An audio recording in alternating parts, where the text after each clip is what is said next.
किन पुगेका छन् हो तिनीहरूको चाहिँ एउटा स्ट्राटेजी, उनीहरूको रुल्स, एउटा रेगुलेसन, उनीहरूको प्लान, उनीहरूको पोलिसी, उनीहरूको डिसिसन मेकिङ गर्ने स्टाइल हो। यी आदि कुरालाई चाहिँ त्यो अर्गनाइजेसनको चाहिँ एउटा हायर लेभलको अथोरिटीले हो त्यस्तै गरी फलो गर्यो भने के हुन्छ त भन्दा उसको अर्गनाइजेसन पनि स्लोली हैन बिस्तारै उनीहरूले टार्गेटेड गरेको अब्जेक्टिभ्स अथवा गोलसम्म चाहिँ पुर्याउन सकिन्छ। अब यसको मेन कन्ट्रिब्युसन चाहिँ के को भयो भन्दा यसमा चाहिँ इन्भाइरोमेन्टल स्क्यानिङको भयो। अरू पक्षको पनि हेर्नु पर्यो कि हाम्रो अर्गनाइजेसनलाई कम्पेरिजन गर्ने भने अरू अर्गनाइजेसनसँग कम्पेरिजन गरेर हेर्नु पर्यो, अथवा हामी इन्डिभिजुअलमा पनि आफूलाई अरूसँग कम्पेरिजन गरेर हेर्नु पर्यो कि अनि हामी कुन पोइन्टमा चाहिँ कुन पक्षमा चाहिँ हामी चाहिँ अरूभन्दा पछि छौँ, कुन पक्षमा चाहिँ अरूभन्दा अलिकति तल छौँ, कुन पक्षमा चाहिँ अरूभन्दा अलिकति पछाडि छौँ। यो पक्षले हेरेर हामीले त्यो अनुसारको चाहिँ हामीले एउटा चाहिँ स्ट्राटेजी बनाएर अगाडि बढ्यो भने अभियसली हामी भोलि त्यो पर्सनको चाहिँ इक्वल टु अथवा त्यो पर्सनभन्दा अगाडि हामी पुग्न सक्छौँ भने जस्तै गरी अर्गनाइजेसनले पनि लिने एउटा सिस्टम, एउटा टेक्निक, एउटा आइडिया होइन, एउटा स्ट्राटेजी सबै यही नै हो। कम्पिटिटरहरूको चाहिँ के गर्ने त भन्दा उनीहरूको चाहिँ एनालाइजिङ गरेर कम्पिटिटरहरूलाई चाहिँ उनीहरूले चाहिँ डिटेल स्टडी गरेर कसरी हुन्छ उनीहरूभन्दा चाहिँ अगाडि बढ्न सकिन्छ, अथवा उनीहरूको भन्दा हाम्रो विक पोइन्ट के छ त्यसलाई कसरी हामी चाहिँ कन्ट्रोल गर्न सकिन्छ, यो आदि इत्यादि कुरालाई चाहिँ फाइन्ड आउट गर्ने एउटा चाहिँ पक्ष, एउटा चाहिँ फ्याक्टर भनेको, एउटा सब्जेक्ट भनेको यो इन्भाइरोमेन्टल स्क्यानिङ हो। सो इन्भाइरोमेन्टल स्क्यानिङको थ्रुबाट नै के गर्न सक्छौँ त हामी इन्टेलेक्चुअल सिमुलेसन गर्न सक्छौँ र राम्रो पक्षहरूलाई चाहिँ लिएर हामीले स्ट्राटेजिक म्यानेजमेन्ट गरेर अर्गनाइजेसनलाई चाहिँ रन गर्न सकिन्छ र यो पनि मोस्ट इम्पोर्टेन्ट फ्याक्टर नै भइहाल्यो इन्भाइरोमेन्टल स्क्यानिङ है त।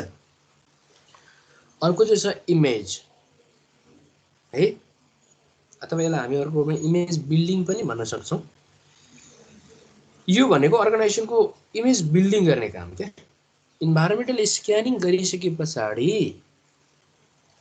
अहिले मैले भनिहालेँ राम्रो कुरा अथवा राम्रो पक्ष र नराम्रो पक्ष हामी दुवै कुरा चाहिँ के गर्न सक्छौँ भन्दा एनालाइजिङ गरेर हाम्रो रिजल्ट निकाल्न सक्छौँ। हामी के कुरामा पछाडि छौँ, के कुरामा सबल छौँ, के कुरामा चाहिँ हामी चाहिँ अब असक्षम छौँ, यी आदि इत्यादि कुरालाई लिएर यदि अर्गनाइजेसन चाहिँ अरू कम्प्युटरको विरुद्धमा अथवा अरू कम्प्युटरभन्दा अलिकति गुड स्ट्राटेजी बनाएर अगाडि बढ्यो भने अर्गनाइजेसन के हुन्छ त भन्दा पपुलर हुन्छ, उसले चाहिँ आफ्नो इमेज बिल्डिङ गर्न सक्छ। त्यो इमेज बिल्डिङ गर्नको लागि पनि टाइम एन्ड अगेन अथवा रेगुलर वेमा चाहिँ इन्भाइरोमेन्टल स्क्यानिङ गर्नु पर्यो होइन। इन्टरनल इन्भाइरोमेन्ट र एक्सटर्नल इन्भाइरोमेन्ट यी दुवैलाई हामीले चाहिँ आत्मसात गर्दै अगाडि बढ्यौँ भने नै के हुन्छ त भन्दा अर्गनाइजेसनले आफ्नो इमेज बिल्डिङ गर्न सक्छ कि एउटा इमेज हुन्छ नि, एउटा छाप होइन, त्यो चाहिँ बिल्डिङ गर्न सक्छ अथवा त्यो पपुलारिटी इन्क्रिज गर्न सक्छ भन्ने कुरा नै यो इन्भाइरोमेन्टल स्क्यानिङको चाहिँ इम्पोर्टेन्स भयो है। यो पोइन्टहरूलाई तपाईँहरूले ध्यान दिनु होला। अब हामी अर्को टपिकतिर लागौँ है त। अर्को टपिक छ इन्भाइरोमेन्टल एनालाइसिस भन्ने छ है। इन्भाइरोमेन्टल एनालाइसिस भन्ने छ। अब यो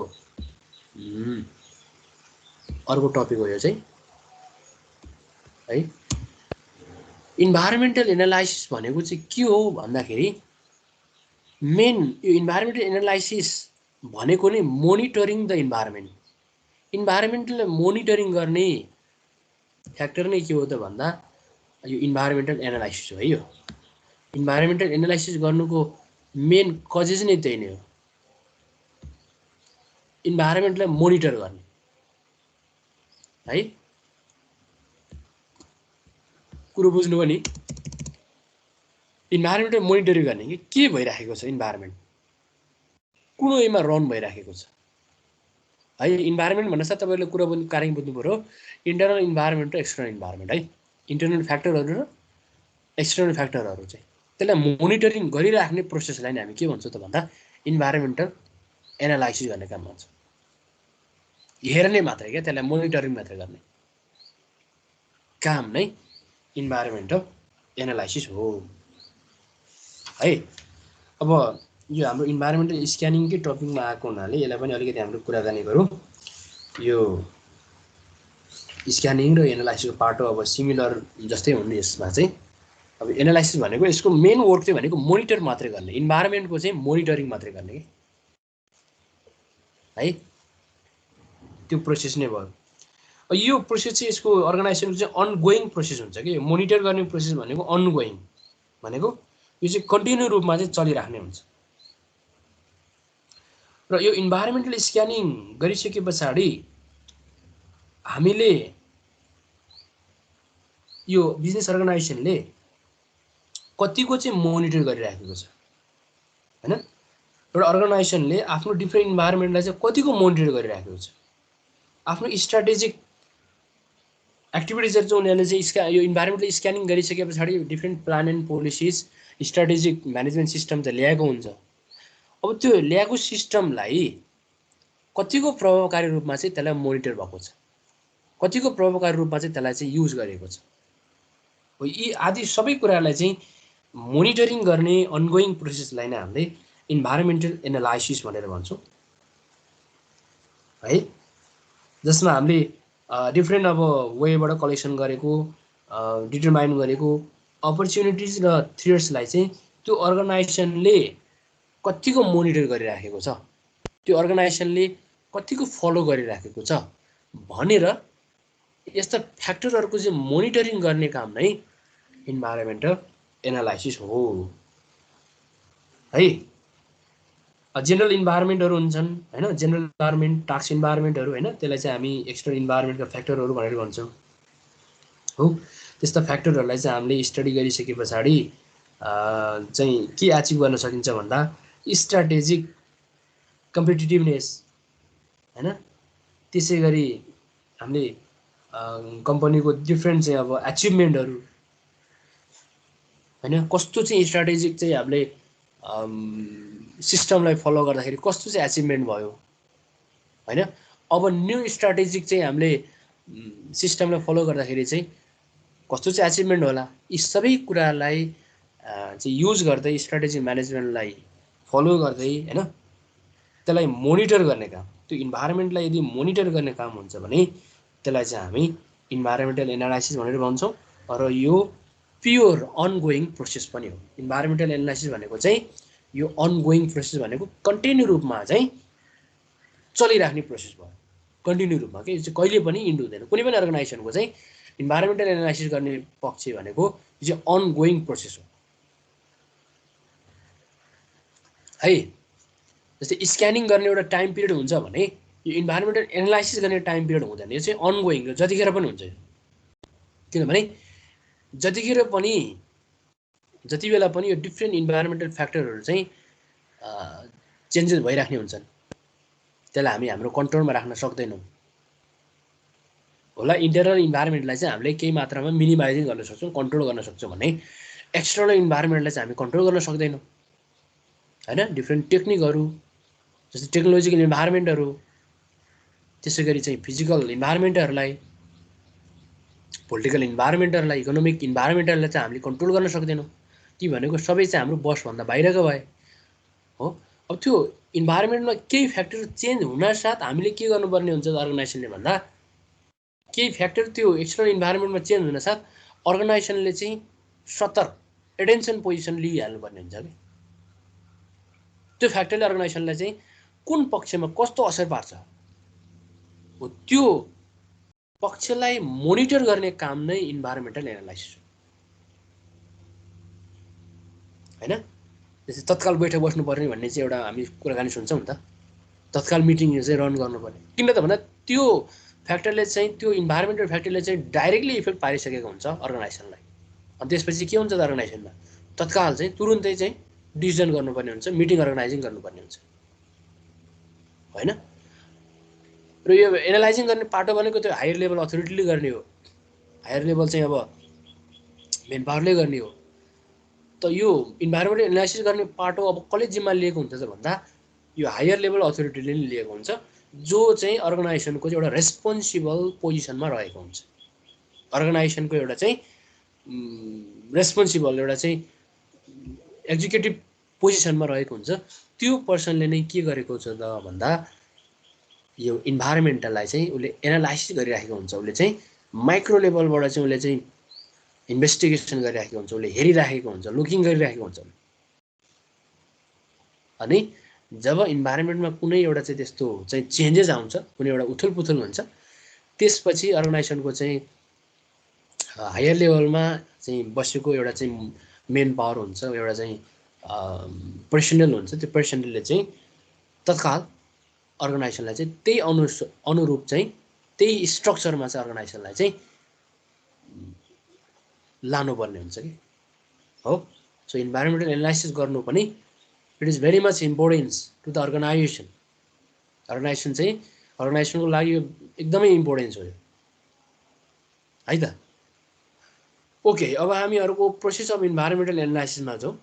इन्भाइरोमेन्टल एनालाइसिसको प्रोसेसहरू के छ त, यो प्रोसेसको बारेमा हामी कुराकानी गरौँ है त।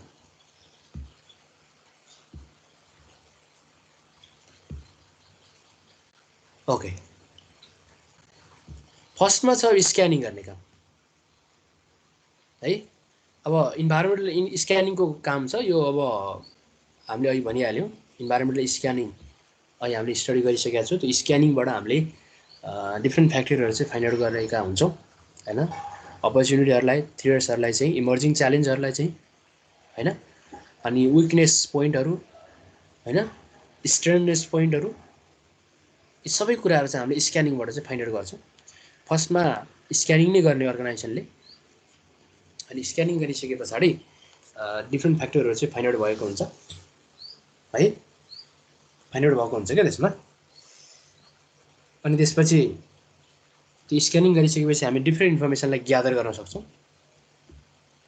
भेरियस काइन्ड्स अफ चाहिँ अब भेराइटिज अफ इन्फर्मेसन चाहिँ हामीले कलेक्सन गर्छौँ। त्यो कलेक्सन गरेको चाहिँ इन्फर्मेसनबाट चाहिँ हामीले डिफ्रेन्ट कुराहरू चाहिँ आइडेन्टिफाई गर्न सक्छौँ। त्यहाँ चाहिँ अब के कुरामा चेन्जेस गर्नुपर्ने हुन्छ, के कुरामा चेन्ज भयो हैन, योभन्दा प्रिभियस स्क्यानिङ गर्दा र अहिलेको स्क्यानिङ गर्दा चाहिँ के कस्तो चेन्जेसहरू छन्, टेक्नोलोजीमा के कस्तो चेन्जेसहरू आयो, यी सबै कुराको चाहिँ हामीले चाहिँ डाटाहरू चाहिँ ग्यादर गर्न सक्छौँ स्क्यानिङ गरिसके पछाडि हैन। यी डाटाहरू चाहिँ हामीले फाइन्ड आउट गर्न सक्छौँ। यो फर्स्ट स्टेप भयो यो। अनि स्क्यानिङ गरिसके पछाडि अब त्यसलाई मोनिटरिङ गर्छौँ हैन। मोनिटरिङ भनेको अडिटिङ भनौँ न, अडिटिङ, त्यसलाई राम्रोसँग हेर्ने काम के, कुन पक्षमा चाहिँ हामी अथवा हाम्रो अर्गनाइजेसन चाहिँ गुड पोइन्ट छ, अनि कुन टेक्नोलोजी चाहिँ अब हामीले ग्र्याब गर्न बाँकी छ, कुन सिस्टम चाहिँ हामीले फलो गर्न बाँकी छ हैन, के कस्तो छ, यो सबै कुराहरू चाहिँ हामीले मोनिटर गर्छौँ। यो भन्नु नै अडिटिङ। अडिटिङ भनेपछि तपाईँले कुरा गर्ने बुझिहाल्नुहुन्छ। अडिटिङ भनेको अर्गनाइजेसन चाहिँ बेटर वेमा चाहिँ उसको चाहिँ डकुमेन्टहरू छ अथवा उसको चाहिँ वर्कहरू राम्रो चाहिँ टार्गेटेड गरेको अनुसार छ अथवा छैन भनेर चेक गर्ने कामलाई हामी अडिटिङ भनेर भन्छौँ कि। टार्गेटेड भनेको हामीले चाहिँ जुन कुरा चाहिँ पहिला एउटा चाहिँ इस्टिमेसन गरेको थियो, त्यो इस्टिमेसन अनुसार छ कि छैन त भनेर हेर्ने काम नै मोनिटरिङ गर्ने हो कि। मोनिटरिङको मेन काम भनेको हेर्ने नै हो, अर्गनाइजेसनको चाहिँ इन्भाइरोमेन्टलाई चाहिँ हैन हेर्ने नै हो। त्यसले भनेको अब्जर्भेसन गर्ने नै हो। ट्रेन्ड के भइराखेको छ त, ट्रेन्ड क्या, कस्तो ट्रेन्ड चलिरहेको छ त, हो त्यो ट्रेन्डलाई चाहिँ मोनिटरिङ गर्ने। हाम्रो ट्रेन्ड कस्तो छ, अहिले चलिरहेको ट्रेन्ड कस्तो छ हैन, यी दुवै ट्रेन्डलाई हेरेर चाहिँ के गर्नु पर्यो त भन्दा अडिटिङ गर्नु पर्यो। कहाँ के फरक छ हैन, अर्गनाइजेसन र इन्भाइरोमेन्टमा चाहिँ के फरक छ त। त्यो इन्भाइरोमेन्ट सँगसँगै अर्गनाइजेसन रन हुन सकेको छ अथवा छैन हैन। यी सबै फ्याक्टरलाई हेरेर नै अब्जर्भेसन गर्ने एउटा चाहिँ चेन्जले चाहिँ के फाइन्ड आउट गर्न सकिन्छ भन्दा इन्भाइरोमेन्टल चेन्जेसहरू चाहिँ हेर्न सकिन्छ क्या। त्यो ट्रेन्डमा इन्भाइरोमेन्टल चेन्जेसहरू चाहिँ हेर्न सकिन्छ त्यो ट्रेन्डमा। त्यो ट्रेन्डमा हेरिसके पछाडि हामीले त्यसलाई चाहिँ राम्रोसँग अडिटिङ गर्न सक्छौँ। अनि अडिटिङ गरेर चाहिँ अब हामी अर्को प्रोसेस फरकास्टिङ गर्नतिर लाग्छ कि। अब फरकास्टिङ भनेको फ्युचरको बारेमा हामीले के गर्ने त भन्दा त्यसलाई चाहिँ एउटा प्लानको रूपमा लिने क्या। फरकास्टिङ भनेको नै त्यो प्लान त हो नि। हैन। अहिले यो पास डाटालाई हेरेर पास डाटा चाहिँ केमा हुन्छ डिपेन्ड अपन हुन्छ भन्दा स्क्यानिङ गरिसकेपछि हामी पास डाटालाई लिन्छौँ। अनि मोनिटरिङ हामी प्रेजेन्ट टाइममा गर्छौँ के। स्क्यानिङ चाहिँ हाम्रो सबै पास डाटामा नै हुन्छ स्क्यानिङ हैन। पास डाटालाई हेरेर नै हामी स्क्यानिङ गरेका हुन्छौँ। अनि त्यसलाई मोनिटरिङ हामी प्रेजेन्टमा गर्छौँ। अनि मोनिटरिङ भनेको प्रेजेन्टमा गर्छौँ। अनि त्यो प्रेजेन्टमा हामी यदि फ्युचरको चाहिँ प्लान एन्ड पोलिसिजलाई चाहिँ फर्मुलेटेड गर्छौँ भने त्यसलाई चाहिँ हामी फोरकास्टिङ भनेर भन्छौँ कि। फोरकास्टिङ यसलाई भनेको अर्को वर्डमा हामी इस्टिमेसन पनि भन्छौँ, अनुमान गरेको के। प्लान बनाएको, प्लान भनेको भोलिको दिनमा मात्रै हुन्छ कि। प्लान बनाउनु भनेको पछि आउने कुराको मात्रै हुन्छ हैन। अब तपाईँले बुझ्दाखेरि यसरी बुझ्नु होला। स्क्यानिङ सबै पास डाटामा हुन्छ। मोनिटरिङ अब त्यसलाई हामी प्रेजेन्टमा बसेर हेर्छौँ के रिजल्ट आयो त्यो प्रेजेन्टमा बसेर त्यसलाई मोनिटरिङ गर्छौँ। र फ्युचरको लागि अब हामीले नयाँ rules and regulation plan and policies बनाउँछौँ भने त्यसलाई हामी फोरकास्टिङ भनेर भन्छौँ है। योजना बनाउने काम हुन्छ क्या। अब त्यसपछि अब हामीले गरिराखेको कुनै काम छ भने त्यसलाई हटाउने अथवा नयाँ चाहिँ वर्क गर्ने हैन। नयाँ प्लान यो बनाउने, नयाँ स्ट्राटेजिक म्यानेजमेन्ट यसरी जाने भनेर प्रेजेन्टमा हामी फ्युचरको चाहिँ प्लान गर्छौँ भने त्यसलाई हामी फोरकास्टिङ भनेर भन्छौँ। र त्यसलाई एसेसिङ गर्नु भनेको त्यसलाई चाहिँ राइट वेमा अब एसेसिङ भनेको राइट वेमा त्यसलाई चाहिँ के गर्नु पर्यो त भन्दा अब युज गर्नु पर्यो भोलिको दिनमा। त्यसलाई चाहिँ फलो गर्नुलाई चाहिँ हामी एसेसिङ भनेर भन्छौँ हैन। एसेसिङ भन्नु नै अब इन्भाइरोमेन्टलको ट्रेन्ड कस्तो छ त्यो ट्रेन्ड अनुसार अर्गनाइजेसनले रन गर्न सक्नु नै त्यसलाई भन्छौँ हामी एसेसिङ भन्छौँ कि। ट्रेन्ड अनुसार अर्गनाइजेसनलाई रन गर्ने है। त यी कुराहरू नै के हुन्छ भन्दा इन्भाइरोमेन्ट एनालाइसिसका कुराहरू हुन्। अब तपाईँहरूले यी कुराहरूको बारेमा नोटमा पनि एडिट गर्न सक्नुहुन्छ है। नोटमा पनि हेर्न सक्नुहुन्छ होला। नोटमा पनि हेर्नुहोस्। हाम्रो एउटा फर्स्ट च्याप्टर चाहिँ फिनिस गऱ्यौँ हामीले, इन्ट्रोडक्सन टु बिजनेस इन्भाइरोमेन्ट भन्ने च्याप्टर चाहिँ होइन, यो हामीले फिनिस गरेका छौँ।